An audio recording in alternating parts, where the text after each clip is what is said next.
From the opinion pages of the Wall Street Journal, this is Potomac Watch. Welcome back. Let's broaden this conversation nationally a little bit. And as we get toward November, there are starting to be some big clashes in candidate debates. And so let's play clips of a couple of those. Let's start with the Ohio Senate race.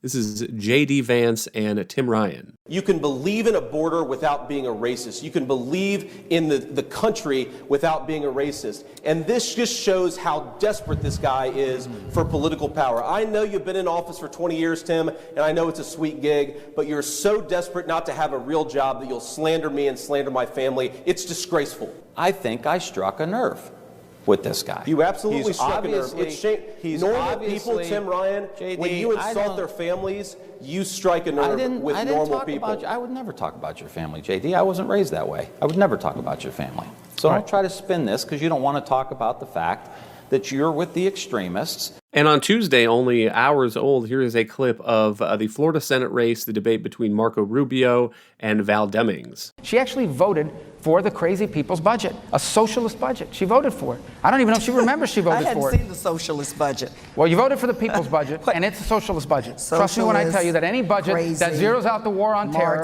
takes $1 trillion out of the Pentagon, okay, raises taxes by $8 trillion on working Americans, is a socialist budget. And she didn't just have her name on it, she voted for it. That's your time. Congresswoman Demings, 30 seconds to you. Senator, you're repeating yourself again. We've seen this show before. Socialists, crazy, Marxist, silly. But which one that must be on your list for your talking points. Kim, you can tell we are now only about 3 weeks from the election because the attacks are getting much sharper. But am I wrong to think that it seemed that the GOP had lost some momentum a few weeks ago going into November? And it seems like now, is it just me or does it seem like Republicans have regained some of that momentum? They have. And it's summed up in, I think, the clip you heard first in the Ohio Senate race. I saw a very interesting interview that appeared today with Nancy Pelosi. And she was repeating to the interviewer that this election was going to be all about Republican extremism and their willingness to take away your abortion rights and cut important social safety programs and take away your voting rights. And if you think about it, really the last year, this has been entirely what Democrats have been focused on. It's why they also have wanted Donald Trump front and center to sort of suggest that he's the head of this movement that's extreme, racist, right-wing, and dangerous somehow for the country. And so the interviewer said to Pelosi, well, that's all nice, but when you look at the polls, it shows that those are not Americans' top priorities at the moment. They care about inflation. They care about crime. And it was another way of saying, hey, by the way, Democrats, that's really not working. And you can see that in every single poll. And the weakness of that Democratic strategy is now coming to the fore as we get closer to the election. Now, on one hand, you can say they didn't really have much of a choice. Like, what are they going to run on otherwise? They don't have good economic numbers to tout. They've done a lot to damage the economy. And so I guess this was their plan, is to try to change the subject. But it's not working. And so if you look at the polls, it's really interesting. Most of the major Senate races that Republicans would need to take in order to reclaim the majority in the Senate, they're all going in Republicans' directions. The ones that they really need to keep at the moment, the Wisconsin seat, Ron Johnson is doing very well there. Ohio, J.D. Vance continues to grow his lead. Small, still, that'll be a slog, but it's happening that way. North Carolina, Bud, who is the Republican nominee, is also increasing his lead. And even in Pennsylvania, which has been tight, the latest poll only has John Fetterman, the Democrat, up by 2 points, and that the Real Clear Politics average continues to narrow. And then you see Republicans making some gains in some of the other states where they would need to pick up some seats, like Nevada, Arizona, Georgia. In the House, even Democrats are now admitting that the question is probably not if Republicans take over, but by how many seats. And just poll after poll is showing on the generic ballot that people are increasingly, independents in particular, are breaking for Republicans. in the final weeks. Is this going to be a blowout? Possibly not. But it all, again, goes back to the point that as we near Election Day, voters are increasingly focused on the things that impact their day-to-day life, and those are inflation, crime, not some of these kind of very distant accusations by Democrats that Republicans are somehow going to strip away fundamental rights. I would point also on the point that Kim makes about abortion to President Biden. And in some remarks he made to a political event on Tuesday, he said, quote, "Here is the promise I make to you and the American people. The first bill that I will send to Congress will be to codify Roe v. Wade." So that's what he's saying President Biden will do. The first act of the new Congress, the Democratic Congress, if voters send it there, would be to codify abortion rights. And Monet, I agree with Kim that if you look at the polling, that seems to be not what the voter base, the electorate, is focused on at the moment, especially as we are getting more bad inflation numbers. Gas prices are going up again, which suggests that the inflation figures may continue to be pretty dismal, at least through the next month. And in defense of President Biden, I guess, there's not no evidence that the electorate cares about abortion. And you could look at the Kansas referendum in August, where there was a ballot measure to take abortion rights out of the state constitution, or maybe a more accurate way to say it would be to overrule a state Supreme Court ruling that was similar to Roe v. Wade. And it failed by about 20 points. But I think there's some distinctions to be made here. So President Biden did not specify, I don't think, specifically what he wants to see in an abortion bill.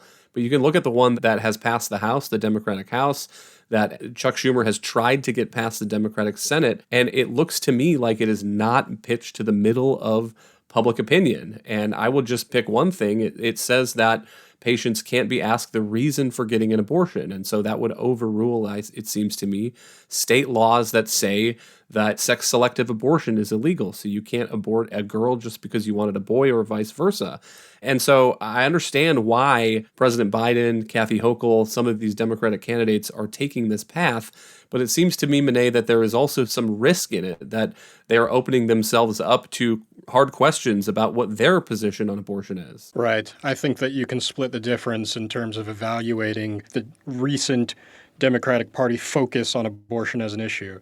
Because, as a fundamental matter, I think they are right to think that abortion is a winning issue for them. On the whole, it seems as if more voters who are particularly exercised about abortion are siding with Democrats, tend to favor fewer restrictions, are more afraid that the country is going to tilt in a direction that's too restrictive, as opposed to there are a lot of pro-life voters certainly who are very energized about the issue, but not nearly as many. And I think the shock of the Supreme Court's reversal of Roe versus Wade did really put a lot of wind in the sails of Democrats and led to that first surge that they had in the polls over the past couple of months that's only now starting to recede.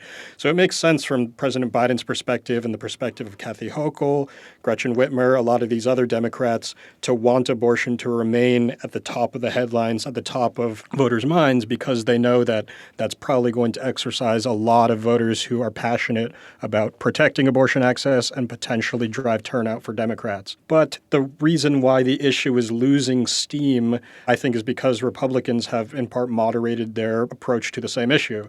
In the beginning, a lot of Republicans were on the record having sort of maximally restrictive positions, basically saying that they wanted to ban abortion outright. That's a very winning position in red states, but in some of these purple states that we've been focused on, Pennsylvania, Arizona, Nevada, etc., that's not quite in step with where the median voter is. But Republicans have successfully backtracked on some of those positions and have been more willing to embrace sort of a moderate bans. Banning abortion after 15 weeks seems to have been the consensus points that Republicans have coalesced around, and it seems like voters have picked up on the fact that Republicans are no longer pushing sort of maximally restrictive positions. So I do think that it's possible that the Democrats will succeed in sort of keeping the issue front and center and making sure that their own voters are energized about it and driving turnout among their most loyal supporters, but it isn't quite the sort of defining issue of the election in a way that they probably hoped, as things like inflation and crime are coming back to the fore in more voters' minds. Well, one thing to watch as we get toward November is a few remaining debates, and the sense that I have so far,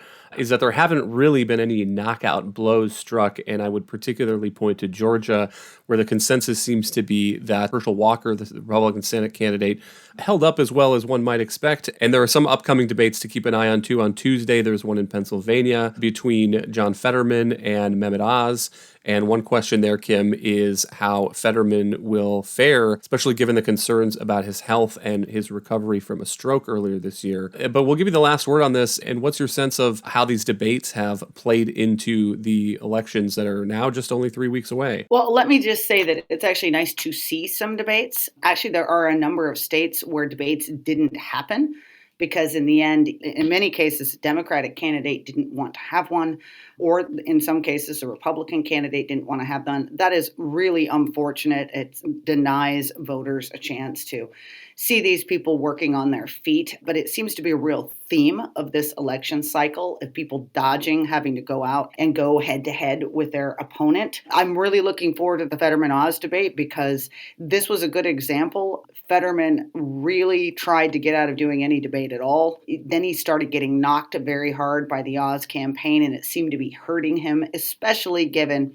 that he's had these health issues, and it seemed very much, or to some voters, that maybe there was something to hide there. Now, they're doing this debate, but it will be relatively short.